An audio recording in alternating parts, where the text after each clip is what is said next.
Front Row MMA, we're here at the SPG gym in Manchester, and we're joined, I think it's fair to say we're joined with the godfather of the SPG philosophy, Matt Thornton. First off, thank you ever so much for spending some time with us. Thanks for having me. You're here for a couple of days doing a seminar. Before we get into your history and stuff, how's it going? And you must have been to the UK before, but how do you like it? Oh, I've been to the UK a lot. I think this is probably my 13th or 14th year. I always love coming here. I always love coming to Carl's gym. There's a lot of good athletes on the mat, black belts. Everybody's picks up everything I teach real quick, so it's always fun. And you're here. There's a BAMA card tonight. Are you going to be able to come and watch some of the SPG talent perform tonight? I will. I'll be at the fights. Looking forward to watching them tonight. Right. For people who don't know, I think in terms of MMA, and I'm not aging you at all, but I think it's fair to say that you're one of the godfathers of MMA as we know it today. Where the love affair with martial arts, I believe, if my research is correct, it started in the military when you were some boxing. Yes, actually, when I was a kid, like most kids, I love martial arts and Bruce Lee movies, and I wanted to learn how to fight. And the thing that seemed like the most functional at the time was boxing. And when I got out of the military, I was essentially looking for boxing, and then I saw and read a little bit about JKD and Jeet Kune Do, and it was the boxing aspect of JKD, the fact that they use boxing hands, as well as the concept of having to fight at all ranges, and having been in a few fights and been beat up on the ground, I know I had to do that as well. That attracted to me to that concept in the beginning. You've mentioned JKD, which is Jeet Kune Do, and again, most people will know that it was Bruce Lee's philosophy towards. One of the things that SPG is for, and I think the term is aliveness. Is it that Jeet Kune Do at the time was the most, and am I using the verb correct, alive of the martial arts at the time? I wish I could say that were true, but it really isn't. They would do things that were alive. They would have kickboxing and Muay Thai. They would integrate arts that are alive, which, by and large, all alive arts are combat sports, because results matter in sports, just like they do in the military and business. And so they have to train in a realistic fashion. But unfortunately, they would mix it in with other arts, which are dead pattern arts, which would be the same as any other traditional martial art. And I don't think it was the approach was really understood by more or less anybody, in the sense that what we should be looking for is the art of movement and applying science to martial arts in terms of training methods, in terms of delivery system, and understanding how the body moves. And instead it became either a mimicry of Bruce Lee's personal style, which is a bit silly, or like a buffet approach where we could take a little bit from Silat or a little bit from here and kind of mix it together, both of which missed the boat. And what JKD should have been really is what makes martial arts is, absent all of the different rules from the different structures, and what I think SPG became, only because from the beginning till now I've tried to stay true to my original intent of learning how to fight and being able to teach people how to fight. We've both used the word, only because I did some research, not because I really knew, but we've used the word alive and aliveness a lot. For people that's just a word, how do you summarize that? What does that mean? Sure. Back 15, 20 years ago, people would say, what art is better? Why does this style work? Why does that style work? And they were missing the point, which is epistemology. It's never about the conclusion we arrive at. It's how we arrive at the conclusion that matters. You can arrive at right conclusions, but if the epistemology you used to get to those conclusions was faulty, you're essentially lucky. And so we always want to make sure that our epistemology is correct. And in martial arts, the epistemology is the training method. And so for the training method to be functional, it doesn't mean sparring. A lot of people mistake that. It doesn't mean rough. It doesn't mean full contact. It means timing, energy, and motion, which are essentially three words, three different explanations for the same object. And anything that contains timing, energy, and motion is alive. All combat sports, Muay Thai, Judo, Brazilian Jiu-Jitsu, wrestling, boxing, by their very nature contain alive training, because they have to, because the results matter, because they have self-correcting mechanisms, which is competition. If you take the self-correcting mechanism out, things devolve really quickly because, excuse me, I lost my voice, but because there's no way to test it. And so that's what aliveness is. And aliveness is a useful term because it allows me to differentiate with one word that requires an explanation, as you're doing here. So it's allowed me over the years, people say, well, what is aliveness? And then I can explain it, because otherwise you'll have people say, oh, it's just we spar. But you can do the world's worst martial art and then spar, and it'll look like really bad MMA. You know, and that's fine, but that's not what I'm talking about with aliveness. And I can train people who are in their 60s and their 70s in a manner that's fully alive and also fully safe and healthy. So I don't want people to ever think that what I'm talking about is rough. And so that's why I like that word, and I'm happy to see that the word is caught fire years ago, and I get asked about it a lot, which is good. You know, SPGI, I know you have a 3I approach, almost Kurt Angle-esque: intelligence, integrity, and intensity, but it's introduction, isolation, and integration or implementation. Is that again part of the SPG philosophy? Where did you come up with, you know, somebody must have lit this fire in your belly to want to sort of progress within the martial arts as a martial artist? Where did that come from, and where did the 3 I's come from? My initial desire to want to learn martial arts, I honestly don't know where that came from. I know that the moment I saw martial arts, I liked them. And I think that's pretty common for a lot of us. Where the different descriptions for our training methods came from was from people asking me questions. So people would say, well, how do you train this then? How would you train this? And I would have to then explain the process that we were using. And in the process of explaining the process, terminology evolves, which is useful in teaching. It's just a tool to teach people. So that's what the I method is. You know, you introduce it to people would say, well, you can't just immediately throw people in the water and have them sparring right away. No, we don't do that. First you learn the movement, and in the process of learning the movement, there's no resistance. But there's no reason why you can't begin to add progressive resistance immediately and isolate what it is we're working so that we have timing, because the problem is once you take aliveness out of the equation, there's no timing. That's the isolation stage. And then we can put it back into whatever we're training for, which could be military, it could be MMA, it could be self-defense, it could be a jiu-jitsu tournament. But the process of learning is always the same. Are fighters made or born? Can you know? I've never punched anybody in my life. I've never, not in anger, not in fear. I am not a fighter. I think my brain isn't wired that way. Are fighters made or are they born? Well, I would like to separate two things there, because one of the things that used to annoy me about when I was in the JKD world was some people would say, well, some people are fighters and some people just aren't. And they would use that as a rationalization for teaching bullshit. Okay. And that annoys me, because anybody who's trained properly, anybody that comes to Carl and Carl spends time with, anybody that comes to my gym, they can learn how to fight. And I have one of my black belts, she's a 65-year-old woman. She can fight. All my students can fight. I gave out 3 black belts a few months ago. 2 of them are women. They can fight. In fact, one of them does fight. She's had a couple MMA fights, and she's currently working towards a world championship in jiu-jitsu. Having said that, there are a group of people who enjoy fighting in the cage, and they're not doing it because the buddies around them are pushing them to do it. They're not doing it because they want to take a picture of themselves in the cage. They're not doing it because they want to put it on Facebook. They're not doing it because they have personal issues they're trying to work out. People do that, and it's always a bummer when you corner people like that, because you feel like they don't need to be there. And then you have people like Randy Couture or other people who they just love to compete. They like the it's not that they like to hit people, but they like the competition, they like the pressure, they like the sport, they like the testing themselves. That part is, I think, to some degree natural.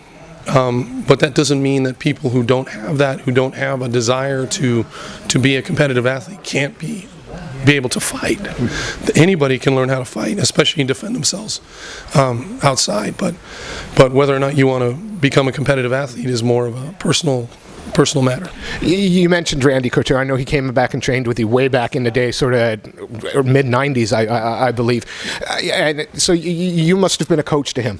My next question is about the people that have coached you. One name jumps off. As an MMA fanboy, a couple of names jump off the list for me. The first one's got to be Rickson Gracie. Mm-hmm. You know, we're big fans of Joe Rogan. He's obviously a big fan.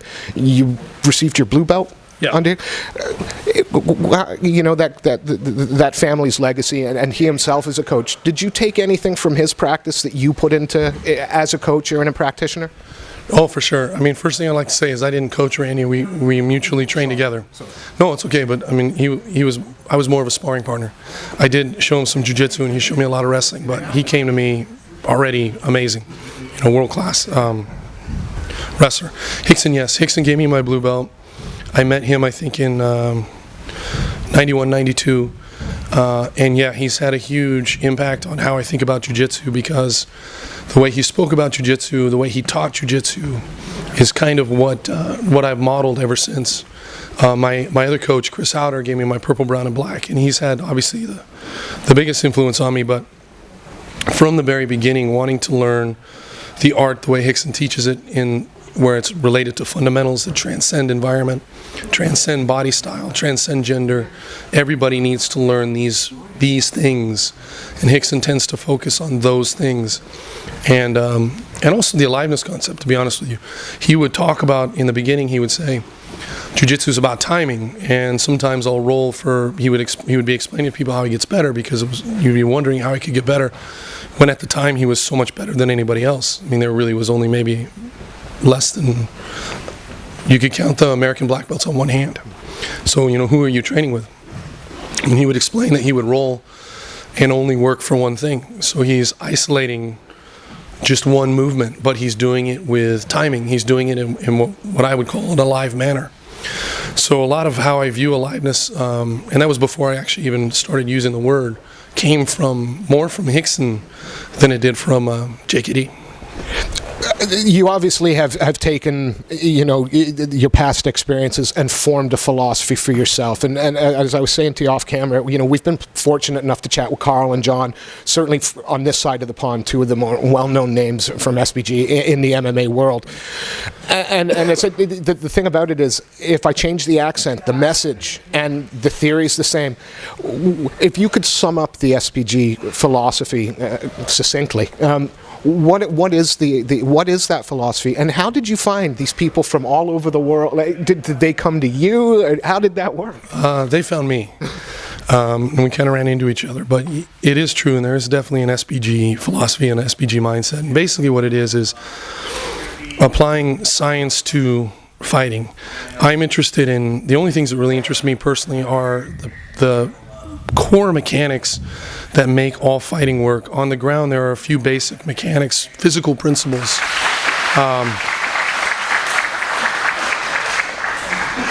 Good seminar. That was physical principles that make jiu-jitsu work, and they're what allows a smaller person to beat a larger person. It's also true in the clinch. There's only a few fundamental ways you can grab: underhook, overhook, 2-on-1, body lock. You can list them, and a few fundamental pressures. So the way I would think of it, if you think of jiu-jitsu as a tree, each position, there's the base of the tree, and then there's the posture. If the posture is correct, you have leverage. That's the trunk of the tree. And then there's a few basic pressures, never less than 2 and usually never more than 5. And those are the main branches. And pressures are directions you can apply force. And then off that, all the different sweeps and all that springs. And the more I personally stick to the posture of the tree and the fundamental pressures and base of the tree and let the students play, the more creative they are. And then by the time they get into their 6th or 7th year in jiu-jitsu, they've developed their own personal style, their own personal game. I have given out, as of now, 13 black belts. None of them are even similar to another, and none of them are similar to me.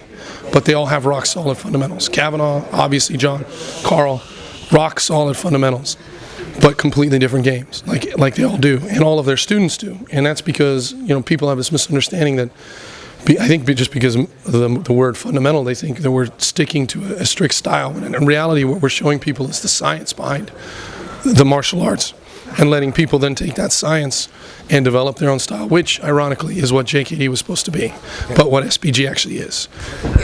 We've talked about philosophies. You have more than just a philosopher in terms of the martial arts. It's something you've lectured, you've guest lectured at some of the sort of bigger universities in the States. Is it Is it that you just have an interest in the way things work? Again, there has to be something in the core of you that draws you to to these things. You know, to think about, you know, the purpose of skepticism or, you know, non-religious, but something has driven you there. What was it that sort of opened your mind to all of these things? That's a good question. I think in the beginning when I said I wanted to learn how to fight, what I wanted to learn was the reality of fighting. And what I'm primarily interested in is things that are true. And things that are true, what's important about them is how we arrive at them. Again, epistemology, how we arrive at our conclusions as opposed to what the conclusion is itself. So what really fascinates me personally at a deeper level is critical thinking, science, the methods we use to arrive at our conclusion. I've for whatever reason, because the trajectory of my life, have pursued that goal through martial arts up till now. But I'm interested in it in all aspects. I'm interested in skepticism. I'm interested in critical thinking, which I think is one of the most important things we can help our fellow human beings learn how to do to solve problems and relieve suffering, is teach them how to think critically. And so that's what leads me to philosophy and science and the different aspects. And again, it seems that that's something that all of the sort of the big coaches at SBG share a passion for, is the sort of the world outside MMA, but always bringing it back. Again, is that something you do whenever you read a new book or you see a new theory? If it's something that you feel you can work with, do you always try to draw it back to MMA, or do you separate the two? If it applies to MMA training, and it usually does, then I definitely try and bring it back in. But you're right; they all have that in common, and they're all smart. I mean, we don't have any dumb coaches. They're all very intelligent and interested in aspects outside martial arts. And I think sometimes, especially with something new, we're at the birth of the sport. Going outside the sport and bringing things back into the sport is a necessity for the coaches who are at the top of the sport. And so you're going to see guys like John and Carl explore coaching methodology and science that may not be related directly to MMA, but they're bringing it into MMA. And if it's based in evidence, if it's based in facts and truth, it's going to benefit their athletes. I have two more questions. I appreciate the time. I could chat forever. First off, though, and it's admittedly a tough one because you have a long and storied career within the sport that we love. But what is there a moment that, you know, a moment of epiphany in the past? What's sort of your proudest or most memorable, you know, accomplishment thus far in MMA? You know, whether it be a theory or an instructional technique. But what's the epiphany for you? What's the best moment? This is a very hard question. I don't have a best moment. I guess the thing that I'll probably that brought the most value that I've ever done is articulating concepts of aliveness. The thing I'm personally probably the most proud of are my coaches and black belts that I've given out, and the quality that they are and what their athletes do. I don't have any single particular moment myself of that I could pick for you, but those two things I think I definitely proud of myself for. Look, Matt, we appreciate you spending some time with us, and we always end the interview with the same question. Before we let you go, is there anybody you'd like to say thank you to? Anybody you'd like to shout out who have helped you on this journey or continue or support you as you travel? Yeah, my coach Chris Outer and all the other SBG black belts and coaches around the world who are spreading the art. Man, it's been a real pleasure, and I must admit I'd much prefer to have an hour with you than 20 minutes next time. So hopefully, thank you so much. A pleasure to have met you, sir. Thank you. Thank you.